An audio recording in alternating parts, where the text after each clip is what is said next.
പുതിയൊരു എപ്പിസോഡിലേക്ക് വീണ്ടും സ്വാഗതം. അപ്പോൾ നമ്മളിപ്പോൾ നിൽക്കുന്നത് ശ്രീകൃഷ്ണപുരം ക്ഷേത്രം. ഏതാ സ്ഥലത്തിന്റെ പേര്? രാപ്പാൾ. ഈ ക്ഷേത്രത്തിന്റെ ബാക്കിലുള്ള കുളമാണ് അല്ലേ ഇത്? കുളമാണോ പുഴയാണ്? പുഴയാണ്. എന്തിനു നൊസ്റ്റാൾജിക്കാ നോക്കിയ പിള്ളേരൊക്കെ കളിക്കുന്നത് കാണുമ്പോൾ തന്നെ നമുക്ക് പഴയ ഓർമ്മകളിലേക്കൊക്കെ നമ്മൾ പോയിക്കൊണ്ടിരിക്കുന്നത്. അപ്പോൾ ഈ നൊസ്റ്റാൾജിയയിൽ നിന്നിട്ട് ഇങ്ങനൊരു ഇന്റർവ്യൂ ചെയ്യാൻ പറഞ്ഞാൽ ഒരു വലിയ ഭാഗ്യം തന്നെയാണ്.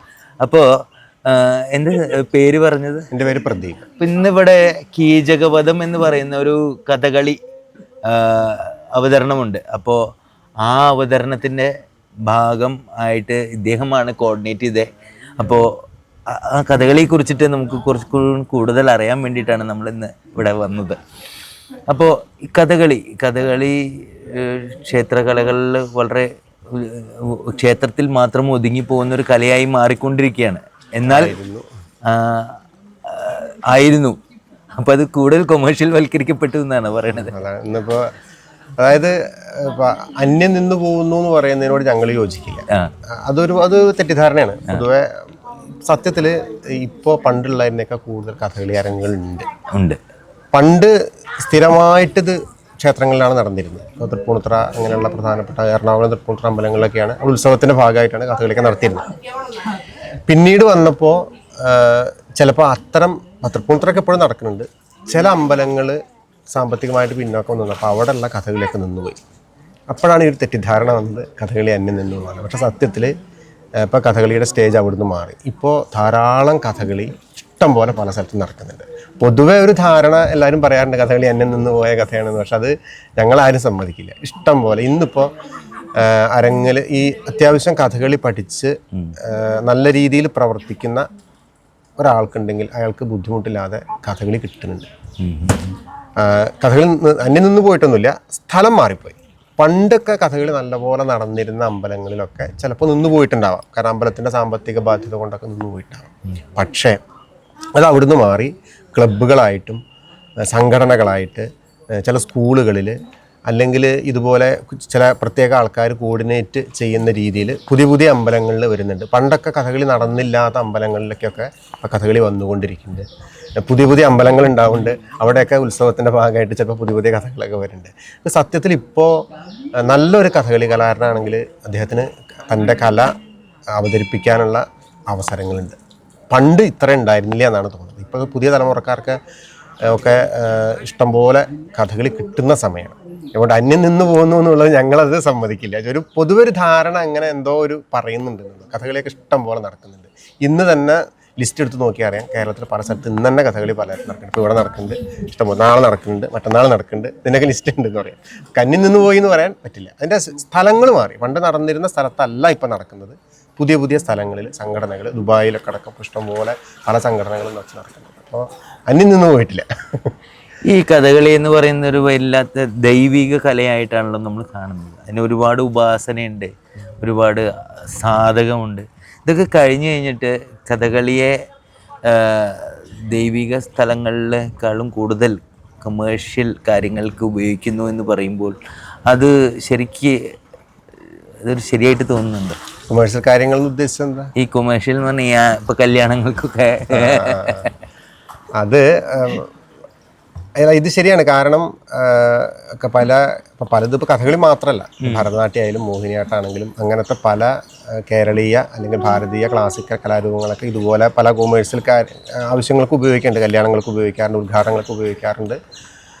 അതൊക്കെ കാണുമ്പോൾ ഈ കഥകളി ബുദ്ധിമുട്ടി പഠിച്ച ആൾക്കാർക്ക് അല്ലെങ്കിൽ ആ കഥകളി ആ ഒരു രീതിയിൽ ദൈവിക കല എന്നൊന്നും പറയണില്ല, മീൻസ് അങ്ങനെയല്ല, അതൊരു ക്ഷേത്രകല ഒന്നുമല്ല. ക്ഷേത്രകല ആണെന്ന് പറയുന്നത് സത്യത്തിൽ ക്ഷേത്രകല അല്ല. അത് ഇപ്പോൾ പഞ്ചവാദ്യം ഒരു ക്ഷേത്രകലയാണ്, പക്ഷെ കഥകളി ക്ഷേത്രകലയല്ല. അത് അത് ഉണ്ടായത് ക്ഷേത്രവുമായി ബന്ധപ്പെട്ടായതുകൊണ്ട് ക്ഷേത്രകലയാണോ? സത്യത്തിൽ ക്ഷേത്രകലയല്ല, അത് ക്ഷേത്രത്തിൻ്റെ പുറത്ത് നടക്കുന്ന കല തന്നെയാണ്. അപ്പോൾ ആ രീതിയിൽ ക്ഷേത്രകല എന്നുള്ളൊരു ഇതൊന്നും വേണ്ട. പക്ഷെ കല എന്നുള്ളതിൽ നമ്മളൊരു ദിവ്യത്വം കാണുന്നുണ്ട്, അതിൻ്റെ ഒരു എന്താ പറയുക എസ്തെറ്റിക് ഭംഗിയൊക്കെ കാണുന്നുണ്ട്. അപ്പോൾ അങ്ങനെയുള്ളവർക്ക് ചിലപ്പോൾ ഇതുപോലെ ഈ ഉദ്ഘാടനങ്ങൾക്കും അല്ലെങ്കിൽ എന്താ പറയുക അതിനൊക്കെ ഈ വേഷം കെട്ടി കാണുമ്പോൾ വിഷമം തോന്നും. പക്ഷെ ശരിക്കും ചിന്തിച്ചാൽ അതല്ല കഥകളി എന്ന് അറിയുന്ന ഒരാൾക്ക് ഒരു പേടിയും പേടിക്കണ്ട. അതായത് ഇപ്പോൾ പണ്ട് ഏഷ്യാഡിന് 1982 ഏഷ്യാഡ് ഡൽഹിയിൽ വെച്ച് നടന്നത്. അന്ന് ഇഷ്ടം പോലെ ഇവിടുന്ന് കേരളത്തിൽ നിന്ന് കലാകാരന്മാർ ആ ഏഷ്യാഡ് നടക്കുന്ന ഗ്രൗണ്ടിൽ ഒക്കെ നടത്തിയിട്ടുണ്ട്. അപ്പോഴൊക്കെ നല്ലൊരു ആസ്വാദകനാണെങ്കിൽ, കഥകളിയുടെ ശരിക്കുള്ളത് അറിയുന്ന ആളാണെങ്കിൽ നമുക്ക് വിഷമിക്കേണ്ട ആവശ്യമില്ല. കാരണം അത് കഥകളിയല്ല. ഇതിങ്ങനെ വേഷം കെട്ടി കാണുമ്പോൾ ചിലർക്ക് മനസ്സിൽ വിഷമം തോന്നുന്നുണ്ടാവും. പറയുമ്പോൾ എനിക്കും ഇടക്കാലത്ത് തോന്നിയിരുന്നു, നമ്മൾ കഥകളി ഇങ്ങനെ കാണുന്ന സമയത്ത് ഒരു വേഷം അവിടെ കെട്ടി ഇങ്ങനെ വരുന്ന ആൾക്കാരൊക്കെ സ്വീകരിക്കുമ്പോൾ നമുക്ക് വിഷമം തോന്നിയത് ഇതെങ്ങനെയല്ലേന്ന്. പക്ഷെ ആലോചിച്ച് നമ്മൾ അത് കഥകളിയായിട്ട് കാണണ്ട. അത് കഥകളിയുടെ കോസ്റ്റ്യൂം അവിടെ ഉപയോഗിക്കുന്നുണ്ട്. അവര് ഇത് കഥകളിയാണ് എന്ന് പറഞ്ഞാൽ അവതരിപ്പിക്കണില്ല, കോസ്റ്റ്യൂം ഉപയോഗിക്കുന്നുണ്ട്. അങ്ങനെയാണെന്ന് വെച്ചാൽ ഭരതനാട്യംകാർക്കും ഈ പ്രശ്നം ഉണ്ടാവേണ്ടതല്ലേ, മോഹിനിയാട്ടംകാർക്കും പ്രശ്നം ഉണ്ടാവേണ്ടതല്ലേ. അപ്പം അത് നമ്മൾ അതിൻ്റെ വഴിക്ക് വിട്ടു. അത് കൊമേഴ്സിലാണ്, സാമ്പത്തികമായിട്ടുള്ള കാര്യങ്ങളാണ്. ഒരുപക്ഷെ ആ വേഷം കിട്ടുന്ന കലാകാരനോ അല്ലെങ്കിൽ ആ കലാകാരൻ ചിലപ്പോൾ കഥകളി പഠിച്ച വേഷം ആയിക്കോളാം തന്നെ ഇല്ല. തീർച്ചയായും. കാരണം അയാൾക്കൊന്നും കാണിക്കേണ്ട ആവശ്യമില്ല. ഈ കോസ്റ്റ്യൂം മാത്രമേ ഉണ്ടാവുള്ളൂ. പുറമെ കാണുന്ന കോസ്റ്റ്യൂം മാത്രമേ കഥകളി ഉണ്ടാവുള്ളൂ. ഉള്ളിൽ നിൽക്കുന്ന കഥകളി അയാൾ കലാകാരൻ ചിലപ്പോൾ കഥകളി കലാകാരൻ തന്നെ ആയിക്കോളുന്നില്ല. അപ്പം അതുകൊണ്ട് സത്യത്തിൽ അത് അവിടെ അങ്ങനെ കെട്ടിയെന്ന് കരുതിയിട്ട് ശരിക്കുള്ള കഥകളിക്ക് യാതൊരു ദോഷവും വരുന്നില്ല. അതാണ് അതിൽ വിചാരിക്കുന്നത്. കാണുമ്പോൾ വിഷമം തോന്നാറുണ്ട്. കുറച്ചു കാലം മുമ്പൊരു ഏതോ ഒരു പാനീയത്തിൻ്റെ പേര് ഞാൻ പറയണില്ല, അതിൻ്റെ പ്രൊമോഷന് വേണ്ടിയിട്ട് ഈ പറഞ്ഞ പോലെ കഥകളിയാണെന്ന് പറഞ്ഞിട്ട് ഒരു വേഷം ഇങ്ങനെ ഭയങ്കര ഒരു ബഫൂൺ പോലെ ആക്കിയിട്ട് കാണിച്ചിരുന്നു. അന്നൊക്കെ ഒരുപാട് പേര് വികാരം കൊണ്ടു. നവമാധ്യമങ്ങളിൽ കൂടെ ഒക്കെ ഇത് അല്ലെ എതിർപ്പൊക്കെ വന്നിരുന്നു. എന്തൊക്കെ ഉണ്ടായിരുന്നു. അപ്പോൾ അവർക്കെതിരെ കേസ് കൊടുക്കണം എന്നൊക്കെ പറഞ്ഞു. അപ്പോൾ നമ്മൾ വിചാരിച്ചാൽ മതി, അതെന്താ വെച്ചാൽ കാണിച്ചോട്ടെ, അത് കഥകളിയൊന്നുമല്ല. അതേസമയം അത് കഥകളിയാണ് എന്ന് പറഞ്ഞ് കാണിക്കുകയാണെങ്കിൽ അപ്പം നമ്മൾ പ്രതികരിക്കാം. ഓക്കെ, ഇപ്പോൾ അവിടെ കഥകളി നടക്കുന്ന ഒരു സ്റ്റേജിൽ ആ കലാകാരൻ എന്തെങ്കിലും വൃത്തികേട് കാണിക്കുകയാണെങ്കിൽ നമ്മൾ പ്രതികരിക്കണം. അല്ലാതെ ഏതെങ്കിലും ഒരു സ്ഥലത്ത് കഥകളിയുടെ രൂപം അല്ലെങ്കിൽ കഥകളിക്ക് സമാനമായ രൂപം കാണിച്ച് എന്ത് കാണിച്ചാലും അത് കഥകളി ആണ് എന്ന് പറയാത്തടത്തോളം കാലം നമുക്കതൊരു പ്രശ്നമൊന്നുമില്ല. കാരണം യഥാർത്ഥ കലയ്ക്ക് ഒരു ദോഷവും അതിനെക്കൊണ്ട് പറ്റാൻ പോകില്ല. അതെന്തോ ആയിക്കോട്ടെ, നമ്മൾ വിടണ്ട. ഞങ്ങളിപ്പോഴും കഥകളി ആസ്വദിക്കേണ്ടത് എന്നുള്ളതാണ് അതിലും പറയാനുള്ള കാര്യം. ഈ കഥകളി ശരിക്കും ഉത്ഭവിച്ചത് ഞാൻ ഏതൊരു തമ്പുരാൻ ഒരു കഥ കേട്ടിട്ടുണ്ടല്ലോ, അതിനെ കുറിച്ച് ഒന്ന് ഒരു ഡീറ്റെയിൽ ആയിട്ട് പറയാം. ഒരു ഇഷ്യൂ ബേസ്ഡ് ആയിട്ട്, അതായത് ഗുരുവായൂർ അമ്പലത്തിന്റെ ചുമതല സാമൂതിരിക്കാണ്. അതെ. ഇപ്പം ഗുരുവായൂർ അമ്പലത്തിൽ അവതരിപ്പിക്കുന്നതിന് വേണ്ടി സാമൂതിരി കൃഷ്ണനാട്ടം എന്ന് പറയുന്ന ശ്രീകൃഷ്ണന്റെ ജനനം മുതൽ സ്വർഗാരോഹണം വരെയുള്ള കഥകൾ ഉൾപ്പെടുത്തിക്കൊണ്ട് ഒരു സംഗീത നൃത്ത നാടകം പോലെ നിർമ്മിച്ചതാണ് കൃഷ്ണനാട്ടം എന്ന് പറയുന്നത്. കൃഷ്ണനാട്ടം കഥകളിയായിട്ടൊരു ബന്ധമില്ല. ഇല്ല, അത് അതിൻ്റെ കോസ്റ്റ്യൂമൊക്കെ ആയിട്ട് സാമ്യതകളൊക്കെ ഉണ്ട്. ഇനി അന്ന് ഉണ്ടാക്കിയ കൃഷ്ണനാട്ടത്തിൻ്റെ കോസ്റ്റ്യൂം എന്താണെന്നും അറിയില്ല കേട്ടോ. അത് അതിനെക്കുറിച്ചുള്ള രേഖകളൊക്കെ ഉണ്ടോ അറിയില്ല. ഏതായാലും ഈ കൃഷ്ണനാട്ടം എന്ന് പറയുന്ന ഒരു സംഗീത നൃത്ത നാടകം അന്നവിടെ സാമൂതിരി ഉണ്ടാക്കി. ഇത് കണ്ടപ്പോൾ കൊട്ടാരക്കര തമ്പുരാൻ ഇതൊന്ന് കാണണം എന്ന് ഒരു ആഗ്രഹം തോന്നി, ഒരു കലാസ്വാദകൻ എന്നുള്ള നിലയ്ക്ക്. അപ്പോൾ പറഞ്ഞു, ഇങ്ങനെ ഈ ഒന്ന് കണ്ടാൽ കൊള്ളാമെന്നുണ്ട്, ഒന്ന് ഞങ്ങളുടെ കൊട്ടാരത്തേക്ക് കൊണ്ടുവരുമെന്ന് ചോദിച്ചപ്പോൾ കൃഷ്ണനാട്ടം ആസ്വദിക്കാനുള്ള പാണ്ഡിത്യൊന്നും കൊട്ടാരക്കര തമ്പുരാനില്ല എന്ന് അങ്ങനെ എന്തോ ഒന്ന് പറഞ്ഞു എന്നും.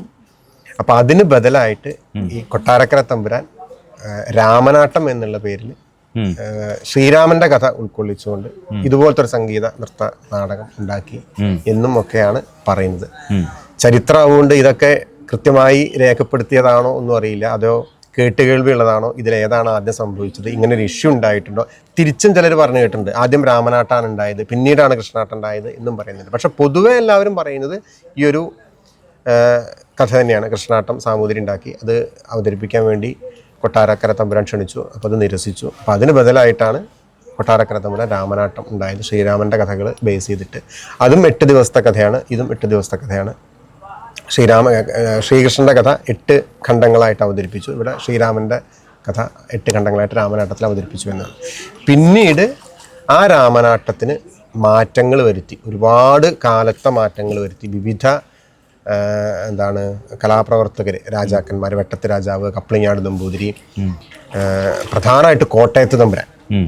കൊട്ടാരക്കര തമ്പുരാൻ എന്ന് പറയുമ്പോൾ കേരളത്തിൻ്റെ തെക്കേ അറ്റത്തുള്ളതാണ്.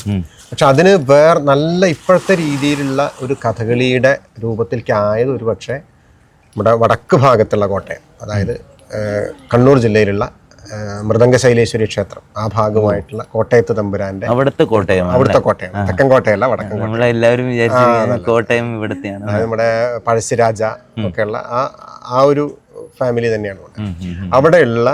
അദ്ദേഹമാണ് പിന്നീട് അതിൽ മാറ്റം വരുത്തുന്നത്. അദ്ദേഹം കോട്ടയത്ത് കഥകൾ എന്ന് പറയുന്ന കഥകൾ എഴുതുകയും അതിന് നല്ല നല്ല പരിഷ്കാരങ്ങൾ മാറ്റുകയും നേരത്തെ തുടക്കത്തിലുണ്ടായിരുന്ന രാമനാട്ടിൽ നിന്ന് എൻറ്റയർലി ഡിഫറൻ്റ് ആയിട്ടുള്ള പുതിയ കഥകളിയുടെ, ഇപ്പോൾ നമ്മൾ കാണുന്ന കഥകളിയുടെ ഒരു ബേസ് ഉണ്ടാക്കിയത് ഈ പറയുന്ന കോട്ടയത്ത് തമ്പുരാനിലും ഇതിൻ്റെ ഒരു പ്രധാന പങ്കുണ്ട്.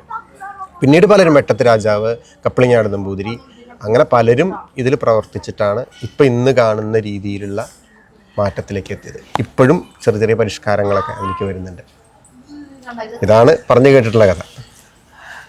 കൂടുതൽ വിശേഷങ്ങൾ അറിയണം.